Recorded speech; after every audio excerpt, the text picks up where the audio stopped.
looks like a necessary step before someone starts the opener on September 10th. So do you think this puts you in the driver's seat? I wouldn't get into that. The only thing I do know is I'm starting Thursday night against the Saints. This league gives you opportunities. Sometimes you don't know when they're going to come. Sometimes you do know when they're going to come. And I think the key is making the most of that opportunity. And if you do, then the rest will take care of itself. Which one is this? Excuse me? Which one was this? You didn't know it was going to come, or you did know it was going to come? Well, now I know it's going to come. As of this morning, Coach sat down with all of us quarterbacks, talked to us all at the same time, and made it. He told all of us how the rotation was going to go Thursday night, and then we came out here and we had a great walkthrough. So now I know what the situation is going to be. What do you think you did best to earn this chance? You would have to ask Coach that. My biggest deal, like I told you guys from the get-go, is just trying to be a consistent quarterback and get better every single day. Don't make the same mistake twice. And I think that's probably a better question for Coach. If you only play the handful of snaps that usually go with playing four guys in an opener, and the starter usually only plays a handful of snaps anyway in the opener, what can you make of just that handful of snaps you'll probably get? Yeah, the key is to make the most of whatever snaps you get. Whether it's 5 plays, 15 plays, 25 plays, 50 plays, it's always making the most of that play. And when that play is done, put it behind you and make the most of the next play. And that's what I'm going to try to do Thursday night. I don't know how many plays I'm going to play. You can never go into a game, with that specific mindset. The key is making the most of all the plays that you do get, and that's what I'm going to try to do. I think last week I asked you if you really felt you were having a legitimate chance to be in this competition because you hadn't gotten a lot of time with the first team offense. Now you're going to start the preseason opener here. Has your mindset changed at all? Absolutely not. My mindset hasn't changed. That was something I learned, going all the way back to college. You always, if you're the backup, you need to prepare like you're the starter. And if you're the starter, obviously, you're preparing like you're the starter. And so my mindset, how I approach things, isn't going to change. There was a coach that once told me, be the same guy every day. And that's what I've always tried to do, whether I was the backup or the starter. That's what I'm going to continue to do. So nothing's going to change, just the group that I'm working with. And as you guys probably already noticed, I walked through, there's a lot of communication already going on. We're having some great football conversations and really trying to dial things in so we can go out there and have a good Thursday night against the Saints. Is it crucial for one of you guys to separate from the pack now? That's Team and going forward? that's probably a better question for Coach. I'm only going to worry about the things I can control, and I'm always going to try to go out there and play the best football I can possibly play. Anytime you step foot on the field, whether it be a walkthrough, a practice, a scrimmage, or a game, you're trying to put your best product on the field. You're fighting for jobs, and it's a very competitive league. So you always need to put your best foot forward. You always need to be getting better. There was a coach that once said, if you're not getting better, you're getting replaced. And that's really how I believe this league works. And so every single day when I step foot on the field, whether it's game or practice, I'm trying to be the best possible quarterback I can be. Did you leave the scrimmage Friday thinking you had gained some momentum and really kind of, had a pretty good moment in this competition? I didn't put much thought into the quarterback competition after the scrimmage. I think we were all given very different situations going into that deal. And like I kind of just said, my deal going into the scrimmage was just trying to pile up positive plays after positive plays after positive plays. I think there were some really good things that took place. And there's certainly, and I was the first one to tell Coach when we came in the next day and watched it, there's decisions and throws I wish I could have back.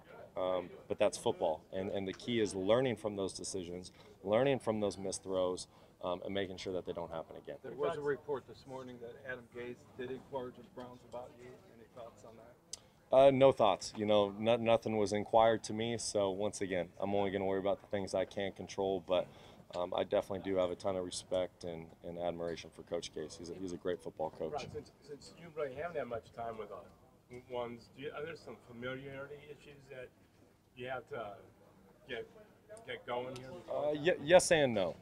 At the end of the day, we're going to still run the same offense. We're running the Cleveland Browns offense. It doesn't matter if you're with the 1s, 2s, 3s, 4s, 5s, 6s. We're all running the same stuff. Now, as far as chemistry with certain players, absolutely. and nothing replaces reps, and then especially game reps.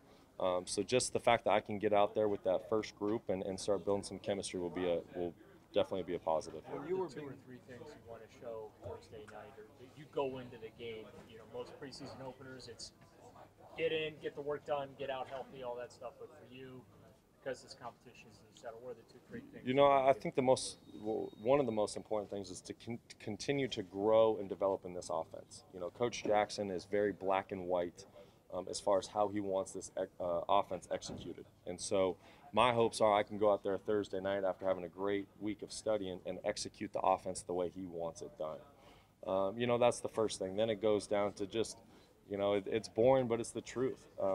Finding a way to get first downs and scoring points. You know, that summarizes playing quarterback in the National Football League. If you protect the football, find a way to get first downs, and you put touchdowns up on the board, or you know, sometimes you got to settle for field goals. Sometimes a throwaway in the red zone is the best possible play.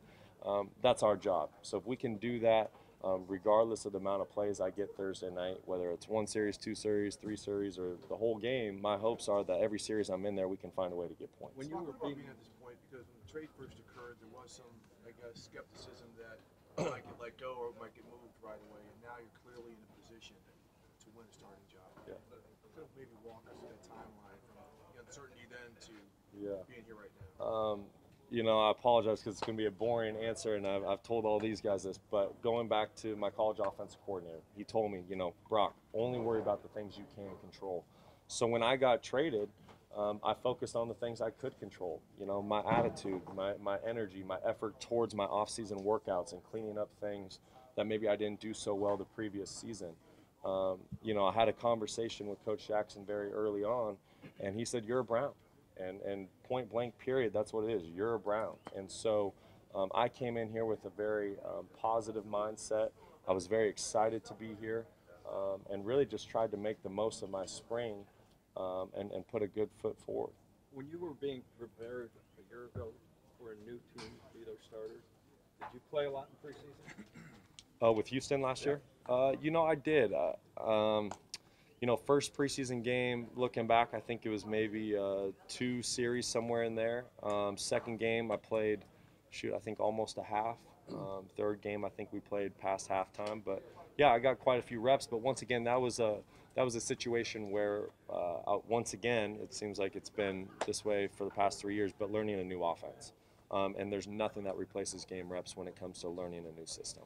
Brock, given the, I mean, you just talked about the trade and the process. Given all that, is there any sense of gratification right now? No gratification. You know, bottom line, there's still a lot of work that needs to be done. And I think this football team knows that. Obviously, Coach Jackson is preaching that every single day. He's telling us that. And so this is just one step. But there's a lot of work to be done. There's a lot of chemistry to be built. There's a lot of little fine details that need to be cleared up through meetings and more practice sessions. How much time have you spent with Corey and Kenny? Have you thrown to him much at all? Very little. You know, pretty much since I've been here, I've been, you know, with the backups, and you know, I've had maybe a throw here, a throw there, but at the end of the day, that's no excuse. You know, Thursday night, I need to find a way to get first downs and move the chains, and we will. And like I said, that work starts today. We're already out there having conversations. You know, I was just with Duke for 10 minutes about, you know, we were simply just talking about 2 routes, 2 plays he has, but I said, hey, versus this look, this is what I'm thinking. Versus this look, what are you thinking? And we're already starting to build that chemistry, and we're going to continue that this afternoon.